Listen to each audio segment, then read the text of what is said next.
It's the Daily Drama Podcast with Stephen Bradford, presented by dailydrama.com, your one-stop shop for soap needs, recaps, storylines, red-hot speculation, Steve coming and going on a daily basis. But we have an incredible guest today, one of our favorite people, and we talked to him some years back when this program was named something else, and but we're so delighted that we're still here and that he's back in our lives. We have John York with us. Hey, bud. Yeah, John York, baby! Good morning, everyone. Or Hello. Afternoon. I don't know when you're gonna see this. So. Oh well, it feels like morning. It's definitely morning. We all have our coffee. You have your number one grandpa cup. Yes, I with do. you. I don't have my coffee, dude. Right here, there it is. I'm not prepared. Oh, it's the best. Wow. Yes, All right. So, how many grandkids do you have, John? I have 4 at the moment.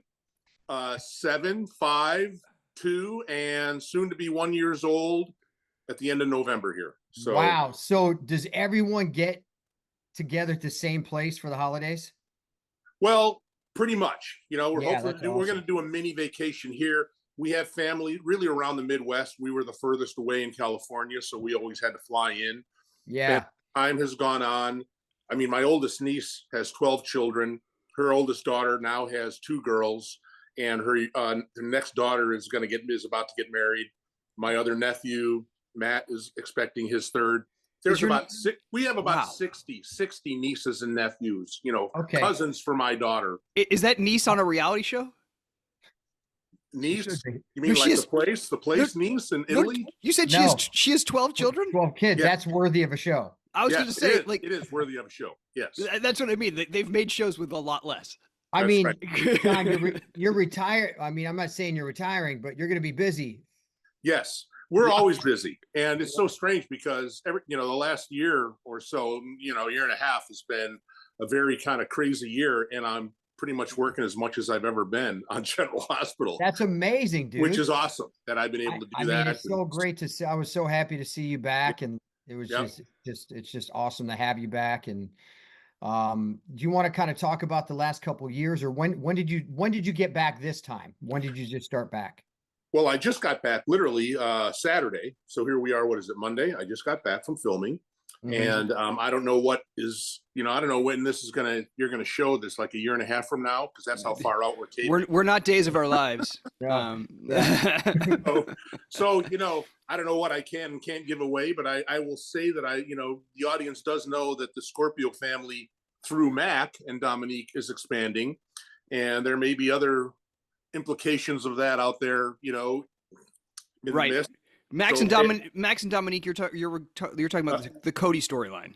Correct. Yeah. Right. So right. Cody, my son, we all know that now, and that's awesome, and we're moving forward on that. Oh, so did that just air?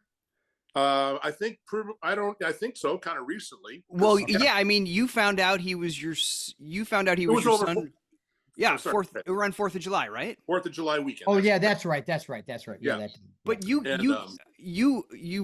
viewers saw you back on the screen earlier this year. When did you start? Well, I came back in May. So here I'll try to give you. That's what I want. Yeah, exactly. I'll try to make a long story as short as possible. I was diagnosed with MDS and multiple smoldering myeloma, 2 different blood cancer disorders. Smoldering? That's actually the term? Multiple smoldering myeloma. And smoldering is actually the key word because it's smoldering.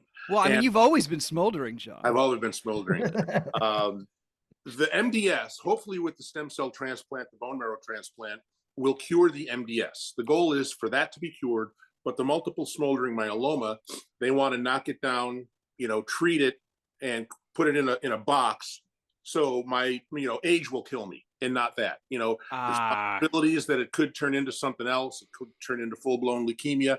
There's all these different scenarios and possibilities, but I'm not having any of it. There you go. Thank you. Yeah. Awesome. So, I feel as great as I can be. I still have. So anyway, I was diagnosed in December of 22. On December 9th, the very next Saturday, Vicki and I got on an airplane with our 2 dogs and flew to Tennessee, and we moved into our new house. And that was always in the works, or was it just... Yeah, that started back in, I would say, July when my son-in-law got a job here in Tennessee. And so they were, they looked and bought a house, and we were thinking, well, I'm kind of retiring soon and I'm not under contract, so we can kind of go. I can come back and forth. I wasn't working that much, I can come Sure. back and forth to work. So we put our house on the market, and I mean, the dominoes just fell perfectly. Yeah. Well, make me cry. I'm going to cry in this stupid. I don't want to cry. Sorry. Well, we'll cry with you. Oh, it's God amazing, has been very good to me and my family, and we just have so many blessings, and things Love it. fell into place. So they moved in August 1st. My daughter and her family. Vicki and I had a nice, what's it called when you sell a house and the duration before you have to get out? Escrow. Escrow, I guess. We had a long escrow because she was working through December. So we moved in that week, December 17th. And as I found out about my blood disorder, I called my daughter. I wanted to tell her in person, but I couldn't wait because I couldn't sleep. So I called her on the phone, and this is when I get all emotional. As I was telling her, and she's crying, my son-in-law was walking past on his way to work, and he stopped and was listening because he knew something was going on. And I said, I'm going to do my treatments here in California. I'll go to UCLA where I was diagnosed, and we'll handle it all this way. I'll fly back and forth. And he said, no, you're not. You're going to Vanderbilt, which is one of the best top, cancer institutes in the world. So, let alone the United States. Yeah. And he was right. And we were able to get a doctor appointment December 28th, met with Dr. Kassim. He agreed with all the tests and everything that was going on. This is what's going to happen. I started my chemo in March of 23. It was a 7-day round of chemo. And then I was available to fly back and forth to work. So, I have to say that Frank Valentini, our executive producer, was above and beyond. Words don't even say how he was so helpful in helping me and allowing me to get my treatments and working with me and working around the schedule that I had. And everybody at General Hospital, all the production people, how hard and crazy it gets over there. Oh, yeah. So they were very generous. And I was able to do that once a month until October was my last chemo. Stopped work. I think my last. So that was like 10 months, yeah? Yeah, 10 months of chemo. And then I had, in September is when I found out that I had an exact match for my stem cells, which was an unbelievable emotional phone call to hear that we found an exact match. It's just like unbelievable. And is that in a database, or is that someone you know? No, that's in the database. Wow. My family members, many of my family members, because I believe 40 is the cutoff age limit for that. And I recommend anybody that's interested, between 18 and 40, if you're interested in maybe saving someone's life and changing the family forever, all you need to do is swab your mouth, send it in an envelope, and off you go. And you could possibly someday save someone's life. And you just never know when that call might come. Right. Anyway, I got that call. And all I knew at the time was that it was a 20-year-old male somewhere in the United States. Wow. So hopefully coming up on my anniversary, which is November 17th coming up, that's when I'm hoping to meet him. Oh, wow.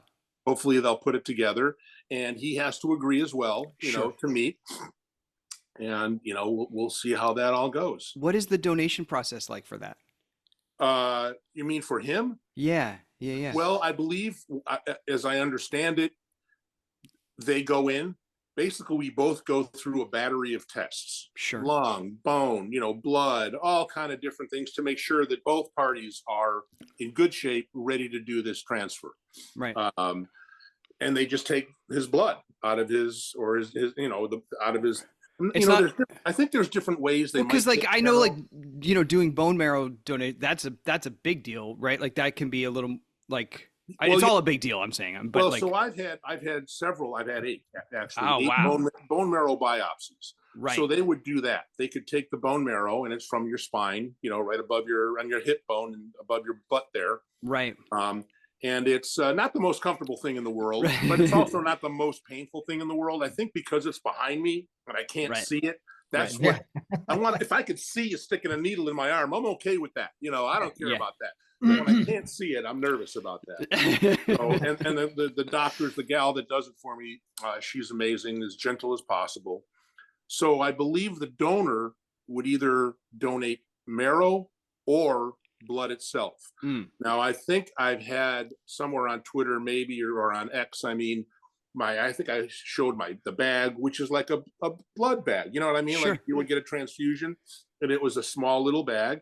And I went into the hospital, I believe it was November 14th, 15, 16, either the 14th or the 15th, I think maybe the 15th. And then the 17th is when they put the needle.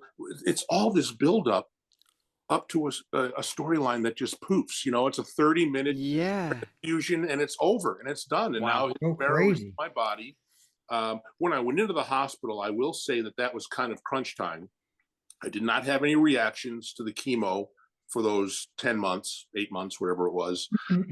But when I went into the hospital, they did give me a carpet bombing of chemo that night that I entered the hospital. And I mean, I had, my body was like, what's going on? Something's going Right. on. Right. Yeah. We dealt with that, about 8 hours of that.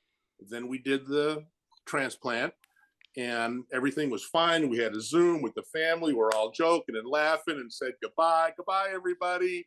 And 4 hours later, then I had another reaction.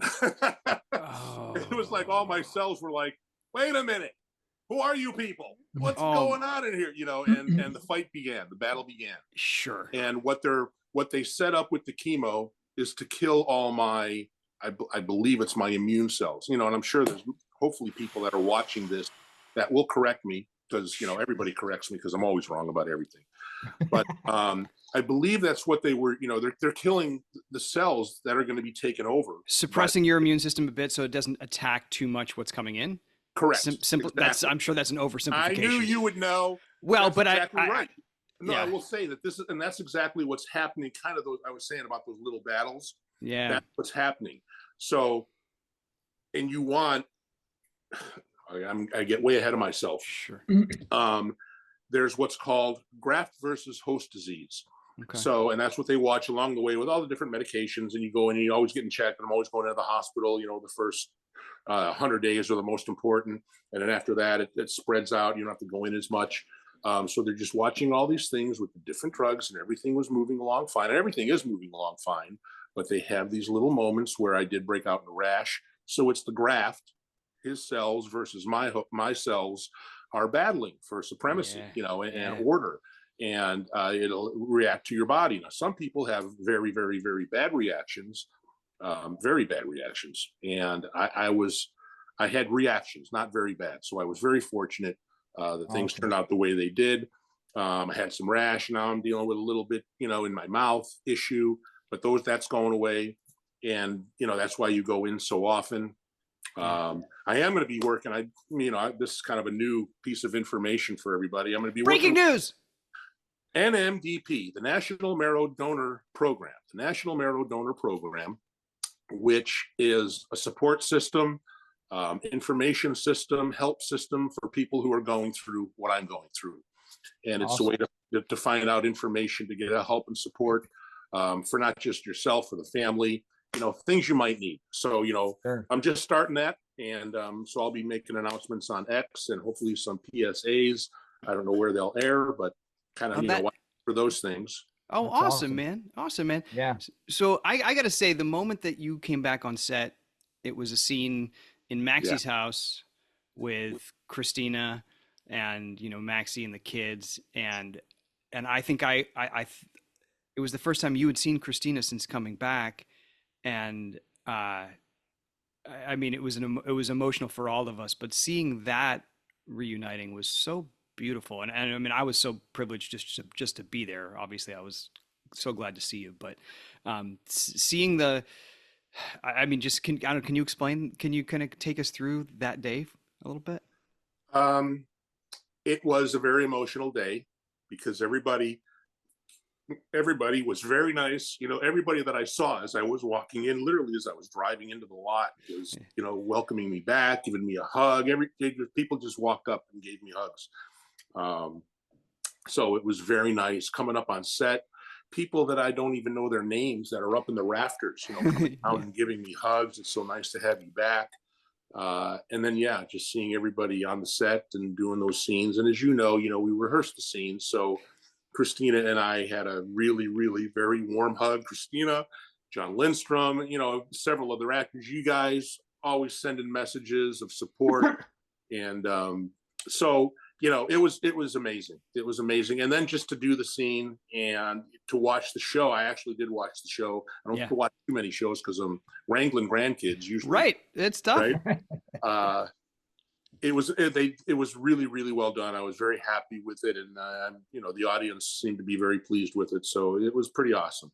Yeah. And I was rocking that new hairdo, my soft little kitty cat fuzz. Yeah. I don't wanted to keep it, but now it's growing back. Now look at you, dude. I mean, gosh. I'm putting product in my hair. That's how long it is now. Oh, luxurious.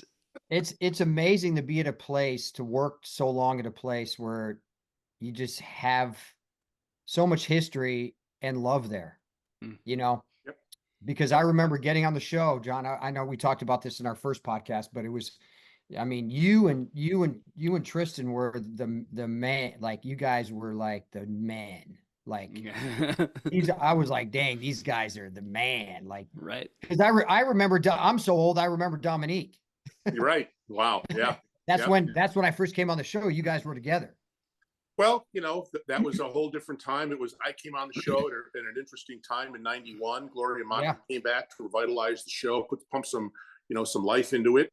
And Tony was off the show, Tony Geary. And I believe he didn't want to play the character Luke anymore. He wanted to try something new. And so they brought in Bill Eckert with a whole new family, which meant they kind of had to let go a lot of, it's a business. So you just can't have 800 people on a soap opera. So they had to let a lot of fans. Oh, they try sometimes. They do. They had to but they're all off contract. Exactly. So I was lucky. I came in to enhance, Robert Scorpio. Yeah. Bane, Finola, and Kimberly McCullough, who plays Robin Scorpio, enhance that family.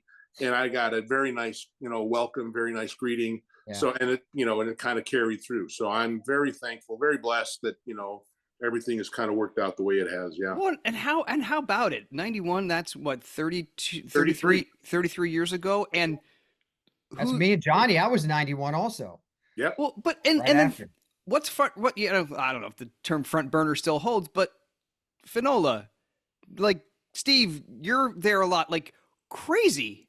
I know that's what I working on other shows. It's just like to grow up with seeing these people and working with them, you guys.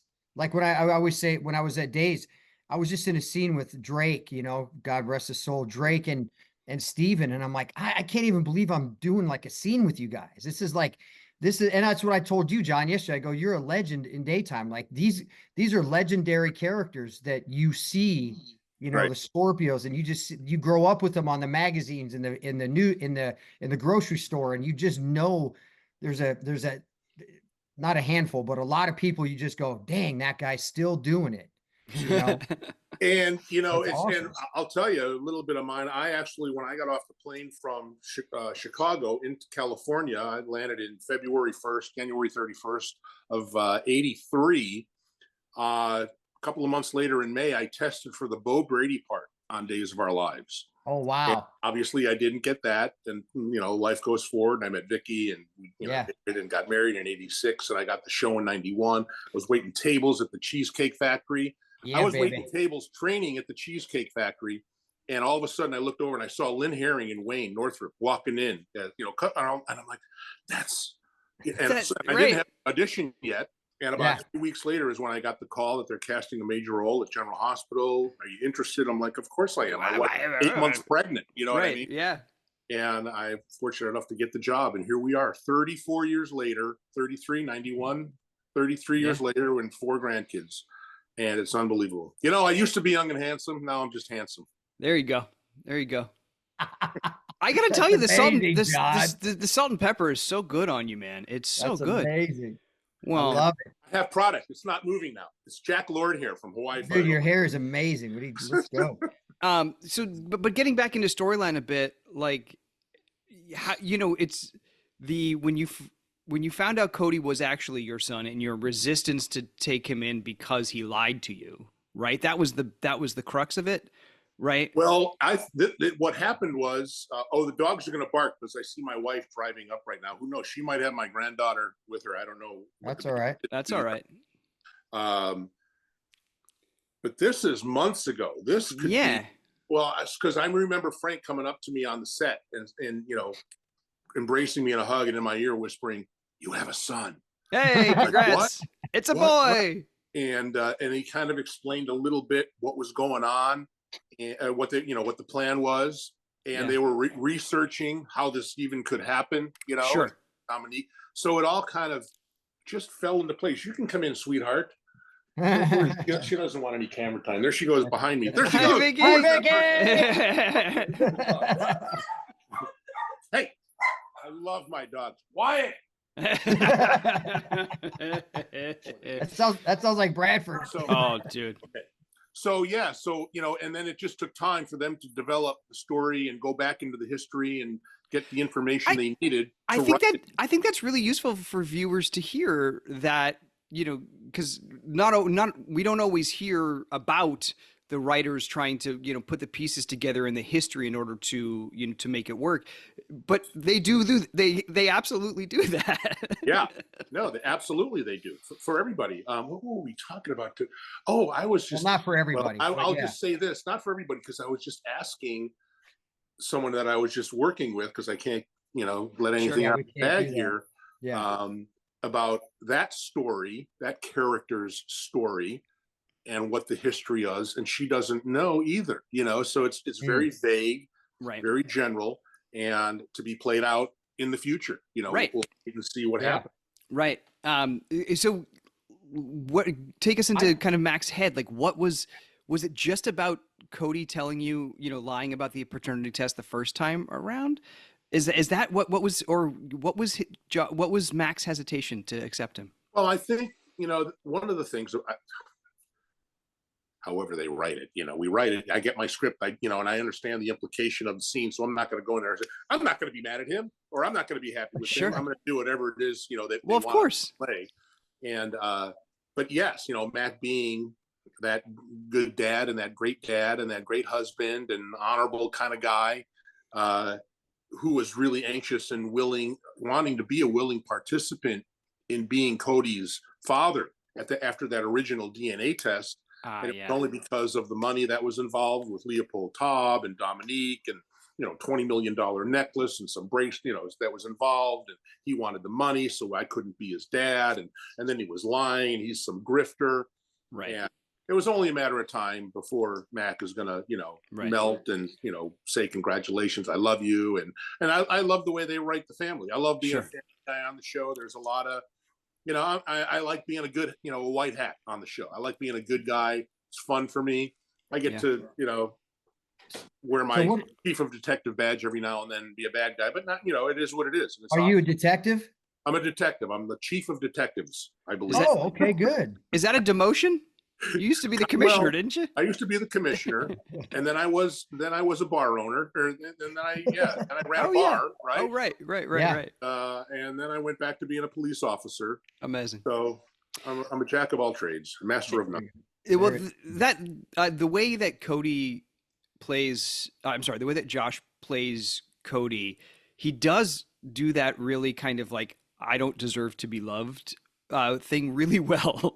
Yeah. Do you know what I mean? And he ends up being, he has that quality about him innately as a human being, right? This vulnerability about him. Correct. So when he's doing sneaky crap, you still feel bad for him. Right. Yeah. He is, really good. He's really good. Yes. He's really good, because you're right. He lets his energy, his being, his who he is, really seep into how he plays this role, which just melted right on top. It was candle wax right on top of other candle wax, and it's very natural and very easy. And you know what? I feel like we're still not completely there, even though we've met up and we've come together as father and son. We're really just at the beginning of this, and who knows what things are going to take place along the way. You know what I mean? Yeah. So it's gonna hopefully it's gonna be interesting and good. Is the talking about the writers connecting the dots of plausibility, has that been explained? How it did they need it just to exist in the world so that Cody could be your son, or is part of that story not told yet? Do you know what I'm saying? Like, Well, I think part of that story is not told because I know we Okay. touched on some scenes in the stables where we were talking, and just kind of how there's similarities to the both of us. Right. I think there's a lot of things that happen. Well, that's what I mean. Do they just say, "Oh, he's Dominique's son and Cody and Mac's son," or is there like, okay, we know that they're his son, but were there shenanigans? Were there? Do you know what I'm saying? Like, is it just? Do they just be like, "Oh, he's Mac's son because of Dominique," and so therefore, okay. I think that's the iceberg that we see that's out of the water. I don't think we've gone under the water yet to check out all the different layers of the onion, that can be peeled away. Right. Why this, that, or the other thing, as to when, what he was going through and what did he know? Sure. Off, what was he? Was he born and then all of a sudden, 25 years old and took off? There's a lot of life in there. There's a lot of not understanding who I am, why I am its way, all these kind of things and complications, which was my character when I first started on the show. Oh, yeah. There was a lot of history between Mac and Robert that we only slowly tapped into. We kind of we knew that, Mom liked you best for Robert, and I was the outcast and I ran away, and, we just did all these things. And over time, filled in a lot of those holes and things came to be. So, well, on screen, off screen, on screen, you have a couple or a few kind of slippery grandchildren, one that likes to run away a lot. Mm-hmm. So Maxie and I really need your help. So thank you for being there. My pleasure. We'd like some date nights now and then. So thank you. Hey, grandpa to grandpa. Yeah. There you go, buddy. Everything overlaps. It all overlaps. Man. That's right. Well, John, thank you, brother, for doing this. We really appreciate my pleasure. It, so good to be here. So good to be back on the show and see you dude, guys. awesome. You guys are awesome. Here we are. The show feels good right now. Like, it does. It does. Seeing you up in the hallway on the 5th floor was awesome. I just was so happy. Yeah. So pretty amazing. All right. Well, we'll see you soon, and enjoy this week off with because we're dark this week. So enjoy the week off with the family. Yeah. I will. See you next week, buddy. All right, buddy. All right, Johnny.